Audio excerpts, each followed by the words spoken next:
Hello and welcome to the Bible Difficulties and Answers podcast. I'm your host, Lance Smith. Today we're diving deep into Genesis 9, 2 through 3. At first glance, it looks simple, God giving humans the green light to eat meat. But why is this verse so controversial? Some say that it shows progressive revelation from God. Others believe it suggests that a vegetarian diet led to longer lifespans. Some even use it to argue for animal rights, while others think it just describes the new fear animals had of humans. Were humans already eating meat before this verse? Join us as we unpack these debates and questions and uncover the true implications of Genesis 9, 2 through 3 for our lives today. As usual, I will present a number of different opinions from my research and conclude with my own thoughts. Show notes will include links to all we discuss. Are you ready to dive in? All right, let's learn together. Genesis 9, 2 through 3 from the New Living Translation. All the animals of the earth, all the birds of the sky, all the small animals that scurry along the ground, and all the fish in the sea will look on you with fear and terror. I have placed them in your power. I have given them to you for food, just as I have given you grain and vegetables. Okay, now the problem as defined by the Big Book of Bible Difficulties is this. When God created Adam, he commanded him to eat only every seed-bearing plant throughout the earth and all the fruit trees for your food. This is Genesis 1:29. But meat was not given by God to eat. However, when Noah came out of the ark, he was told, I have given them to you for food, just as I have given you grain and vegetables. This is Genesis 9:3. But this seems to contradict God's earlier command not to eat meat, close quote.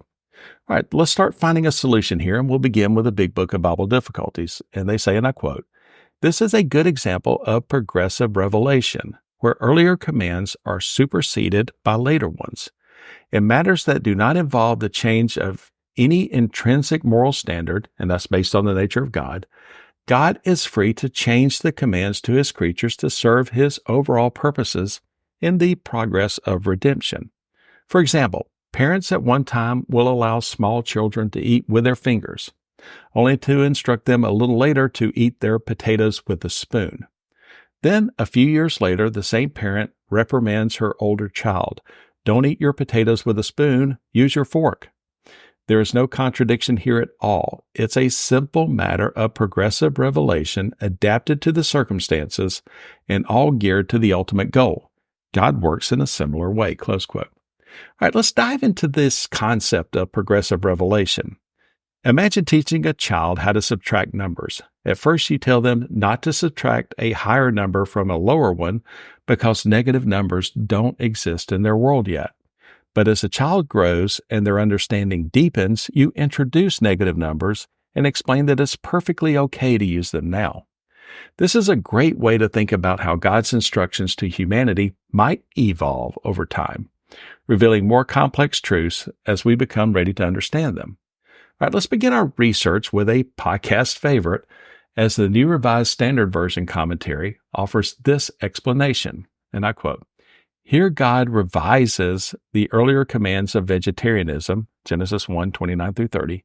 This is a partial concession to the violence observed prior to the flood, Genesis 6:11 and 13, and an extension of the human dominion over creation described in Genesis 1:26 through 28, close quote. As usual, the New Revised Standard Version makes impressive leaps with their explanation. Nowhere else does the Scripture state or even imply that this verse was an explanation due to the violence of humans. So, the New Revised Standard Version Bible Commentary and the Big Book of Bible Difficulties agree with a progressive revelation. I'm still not convinced this is correct when you look at other scriptures and context here. Now, there are writers who believe that the addition of a meat diet was designed to limit the human lifespan. Hugh Ross, from his April 12, 2023 article, Does Genesis Assert That All Animals Were Herbivores?, says, and I quote, humans living before Noah's flood were vegetarians since they had the capacity to live past 900 years. One cannot live to 900 years of age on a meat diet. Such a diet over that period of time will lead to the accumulation of too heavy a load of heavy metals in the body. Note in Genesis 9:3 that after Noah's flood, God gave permission to Noah and his descendants to eat meat. The permission did not need to be extended to all animals, since apparently it was already granted before the flood. Close quote. All right, let's drop a pin in the argument about animals already being granted the right to eat meat. We'll revisit that point shortly. But since we're on the subject of animals, does this verse tell us anything at all about animal rights? Writer Matt Slick, from his August 14th, 2014 article, What is the Christian Position on Animal Rights?, does not believe that to be the case. As he says, and I quote, "The Bible never tells us that animals have rights. Such a position, at least in some of its modern forms, is against Scripture when it raises animals to the same level as people. Today, animal rights advocates have a variety of positions. Some say that all animals should have the same rights as people. Others say that though they are not people, they should be granted autonomy, and that we should not use them in any way, whether it be for food, research, or as pets. Advocates have a variety of justifications for their positions, but none of them, as far as I've seen, are biblically based. The Bible tells us that we are superior to animals. Adam demonstrated his authority over them by naming them. That's Genesis 2:19 through 20. Furthermore, animals were given to us for food. Here he references Genesis 9:3. Nevertheless, animals don't have rights in the same way humans do. Animals and humans are different, and humans are the ones made in God's image, not animals. Humans were given dominion over the animals. We cannot say that animals have the same rights as humans, as they are subservient to us. Still, we are to treat animals properly and responsibly." End quote. So it's not a question, to me, of animal rights or a vegetarian diet or a progressive revelation from God. So let's keep digging. J. Warner Wallace, from his May 14th, 2012 article, Do Dinosaurs Disprove the Bible? There's a progressive title, says, and I quote, "The Genesis 1 passage seems to be saying God gave plants to the animals to be eaten for food prior to the fall of Adam. The Genesis 9 passage then seems to be lifting some kind of restriction on meat, suggesting even humans were not eating animals prior to this point in history. If no one is eating animals up until this point in time, then there would be no death prior to Adam caused by animals in search of a good meal. This does seem to fly in the face of archaeological evidence of sharp-toothed carnivorous dinosaurs who roamed the earth, eating other animals. But look at Genesis 1:29 through 30 once again. There is nothing in this passage saying that animals were prohibited or unable to eat anything other than plants. It simply says plants exist as part of creation to serve as food for the animals created next. Plants are to be the foundational element in the food chain, and indeed they are. The herbivores so dependent on plants for their survival are, in fact, the base diet of the carnivores. So in essence, both herbivores and carnivores alike are dependent on plants for their survival. And look now at Genesis 9.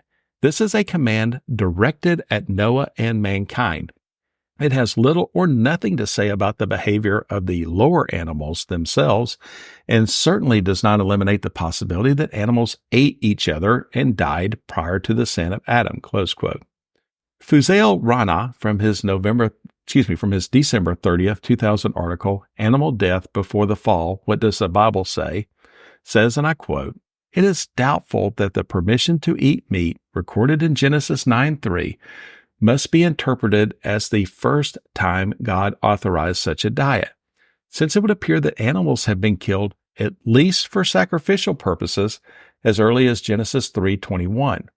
That's the divine provision of animal skins for Adam and Eve, and Genesis 4:4, the sacrifice of Abel.